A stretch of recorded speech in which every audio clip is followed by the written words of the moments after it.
Was the Kansas State game Missouri's Super Bowl? And plus, were we kind of lame for rushing the field? Well, you know what? Let's address this and other sore loser arguments coming up right now on Locked On Mizzou. You are Locked On Mizzou, your daily podcast on the Missouri Tigers, part of the Locked On Podcast Network, your team every day.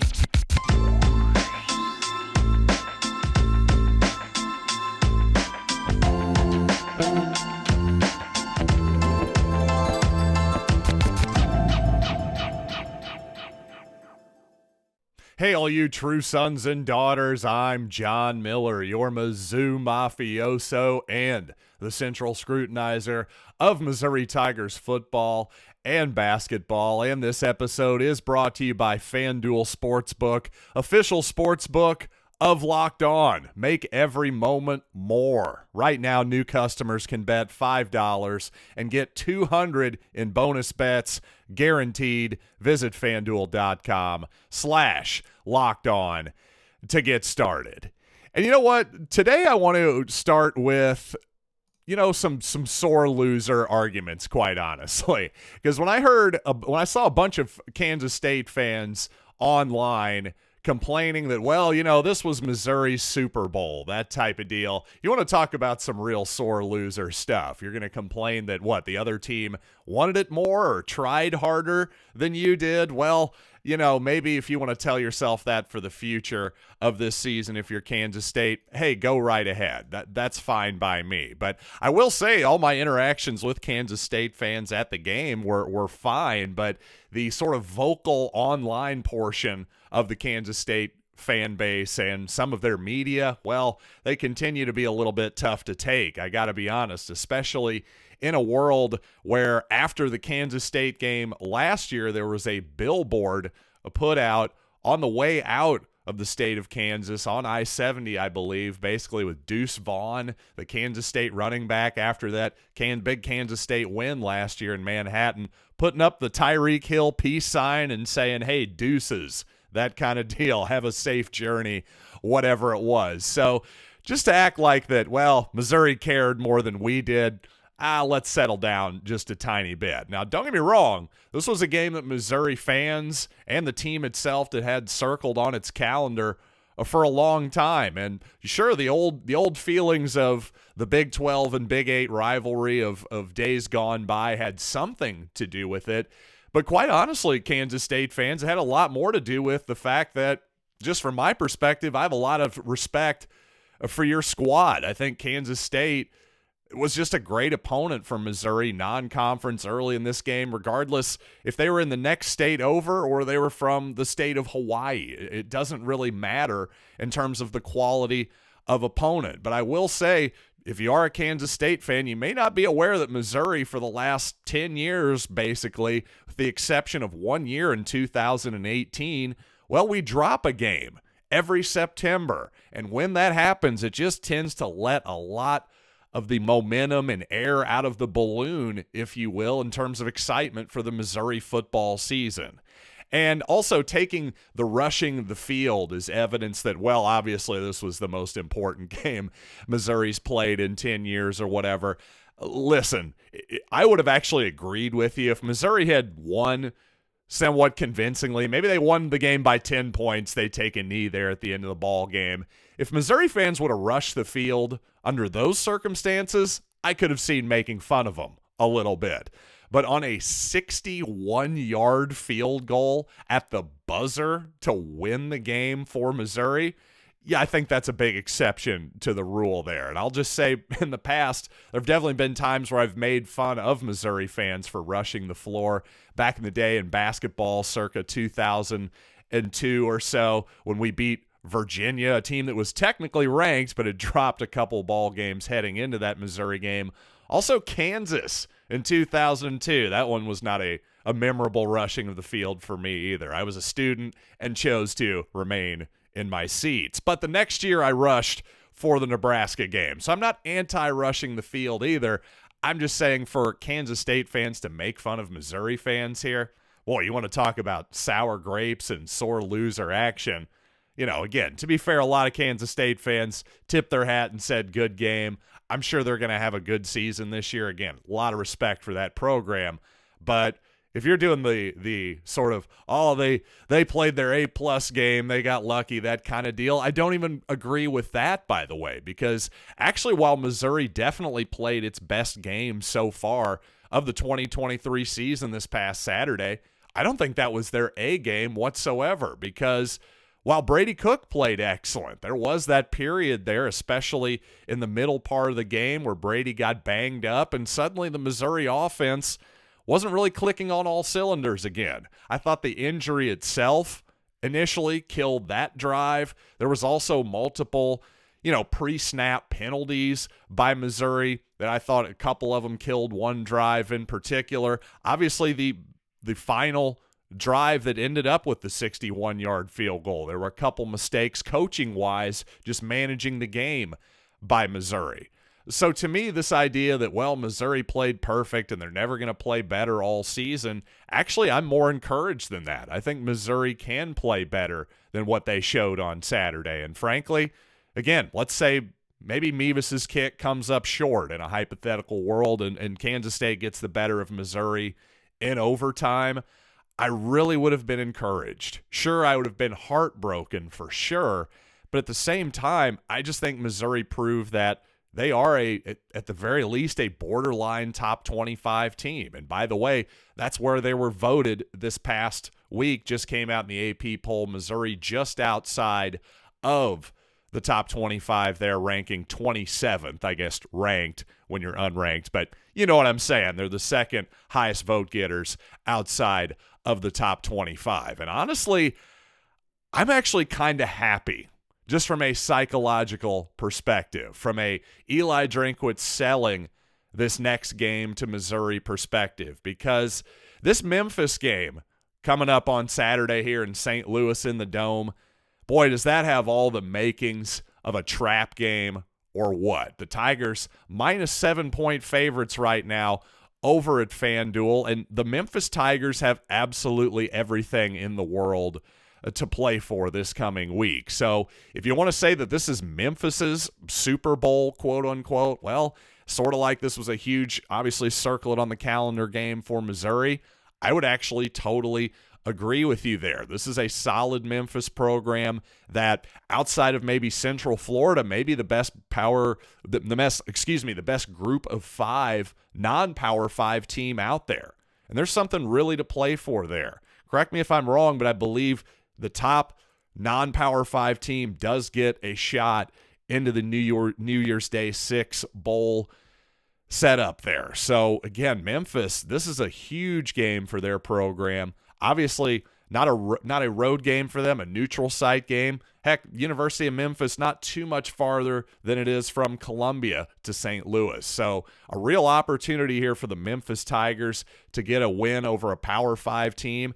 And if you're Missouri, you lose this game next week, well, all that momentum and positive feelings you gained off the Kansas State win goes out the window a little bit. So this is just a gigantic week for Missouri once again. And to me, just not being ranked is not the worst thing in the world, because Eli Drinkwitz can sell his team going into St. Louis this week that, hey, you guys beat a top 15 team this week and nobody believes in you. Still, nobody believes in you. Your quarterback got booed in the pregame introductions. You can sell all this stuff to him. And, coming off what is obviously a really emotional victory for the Tigers, I think they're going to need every edge they can get against Memphis.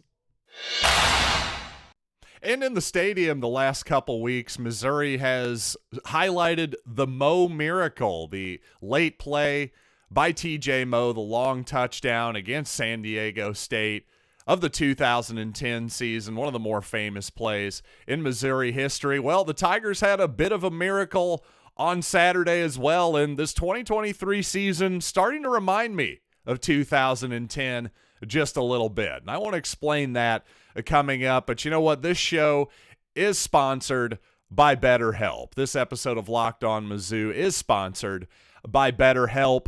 And sometimes you ever find that when you're trying to fall asleep, your brain suddenly won't stop talking?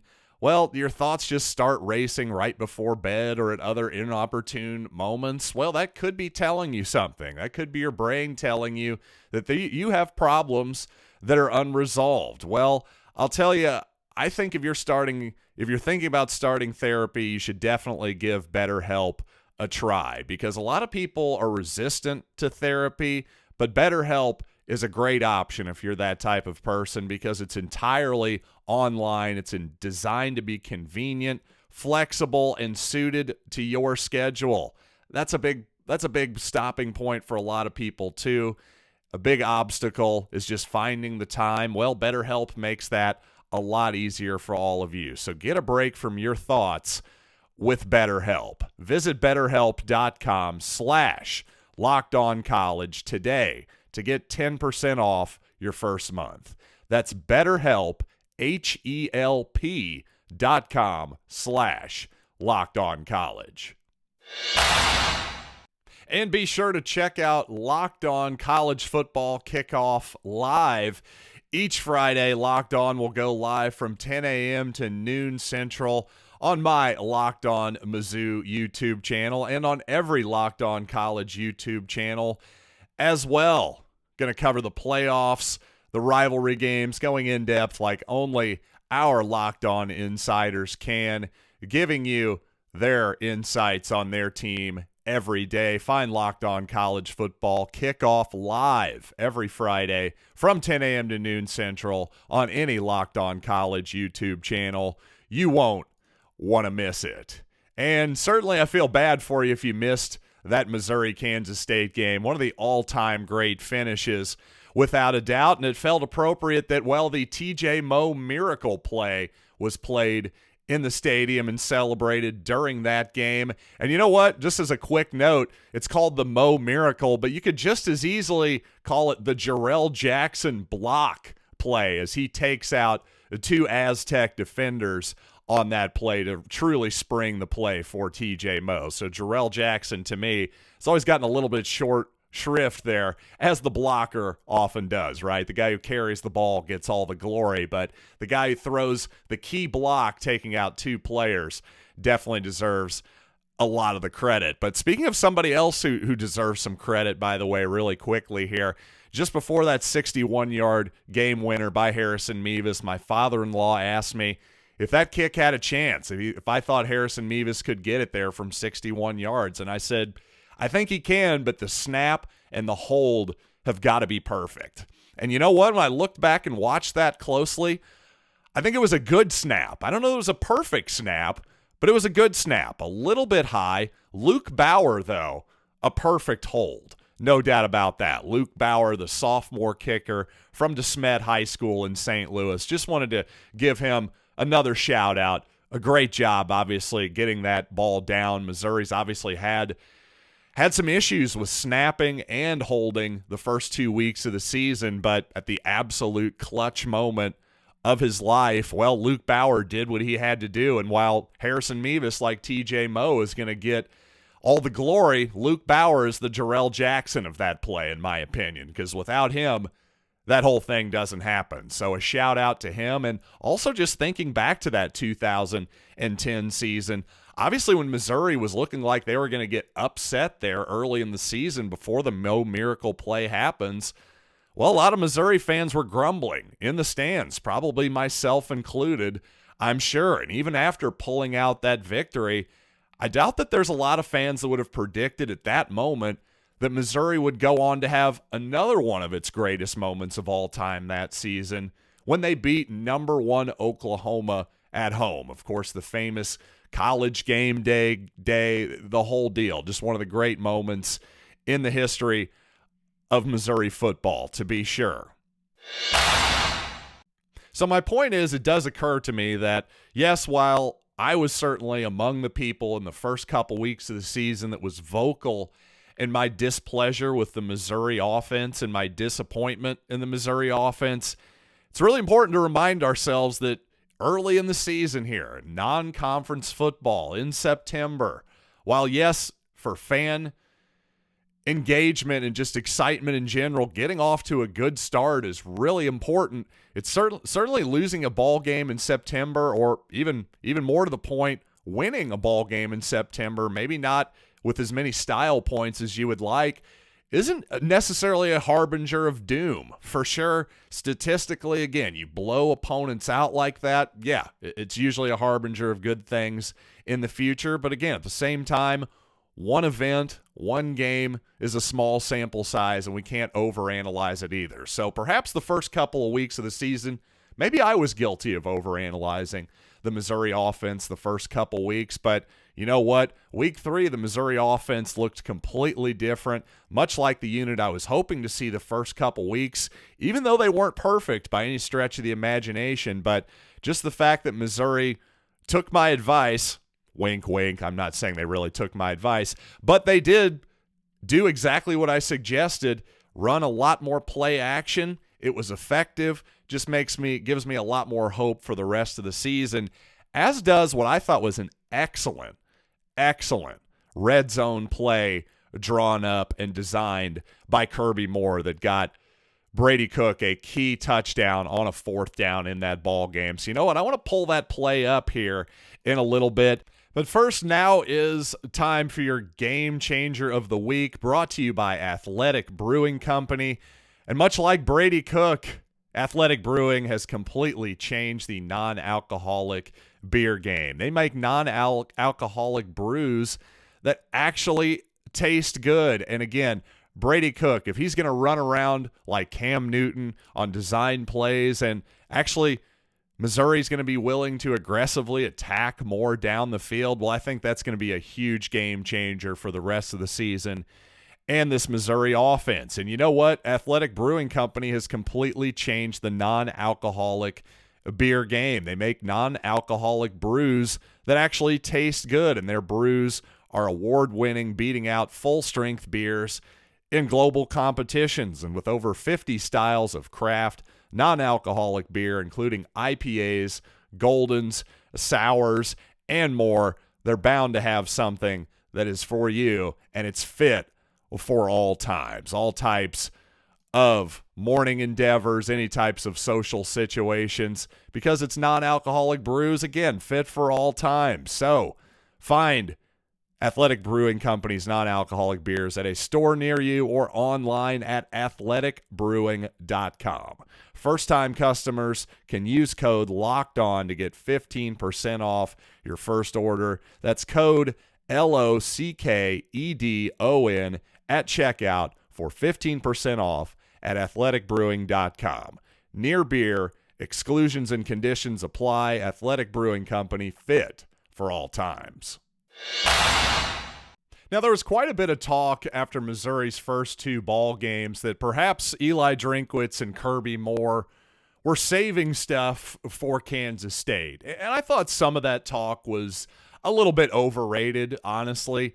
You know, just some of the basic offense should just look better against MTSU and against South Dakota than it did. But without rehashing that for the umpteenth time here, it is pretty clear that, well, they held back at some good quarterback-designed runs for Brady Cook that they did not put on film the first 2 weeks. And in particular, this short yardage play here, 4th down and goal from the 1-yard line. Missouri had had its struggles the first couple weeks in short yardage. But right here, a really good play design by Kirby Moore and Eli Drinkwitz. Let's just bring it up here. One thing that's interesting to note, even though it's 4th down and 1 here, the Tigers are not in a jumbo package I formation where they're just putting in 7 offensive linemen essentially and trying to just mash it through the A gap.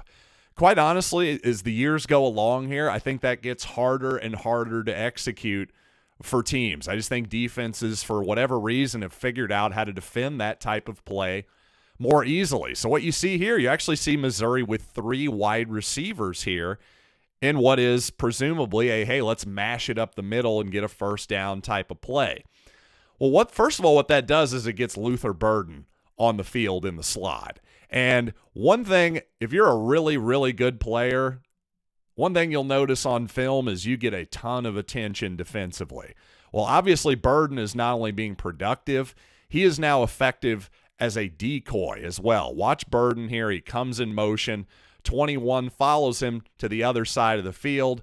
And then at the snap of the football, we fake the action to Burden. And watch what happens here. Not only does 21, who follows Burden here, he's got him man-to-man, obviously, here. Well, he takes himself out of the play, essentially. Watch who else takes himself out of the play. Number 32 here on the right side of your screen, on the back side of the defense. Well, he has to stay home here on the backside. He's got to make sure that Burden does not do anything with the football here. He's the last man of defense here for all intents and purposes. Also, number 22 stays at home on Burden. So essentially, you've not got one, but two, but three guys are unblocked because they're that worried about Luther Burden getting the football. Just this little fake pitch here going against the flow of the actual play. I mean, this is a really easy touchdown for Brady Cook. Obviously, give the blockers a ton of credit here too. But to me, I just think the design of this play is absolutely brilliant. Cody Schrader, a lead blocker too on this play. Brady Cook, since he doesn't have to hand the ball off, that gives you another body. I mean, my goodness, there's just not enough. After you've taken out three guys, essentially, on Luther Burden, there's basically not going to be enough Wildcat defenders there to make the play. So, obviously, defensively, there's going to have to be an adjustment there for Missouri's opponents. You don't want to be as aggressive on the Burden pitch as the Wildcats were there. But, man, I don't really have a great answer of how you're supposed to defend this at first glance. So this is an excellent play here by Kirby Moore and Eli. And you know what? I appreciate all of you for making the excellent decision to make Locked On Mizzou your first listen every day. And for you everydayers, tomorrow on the show, we'll talk a little bit more about this Kansas State game, of course, including a hilarious interaction I had with a Missouri usher this past weekend. You won't want to miss that. So you know what? Until then, I'm John Miller, and this has been Locked on Mizzou.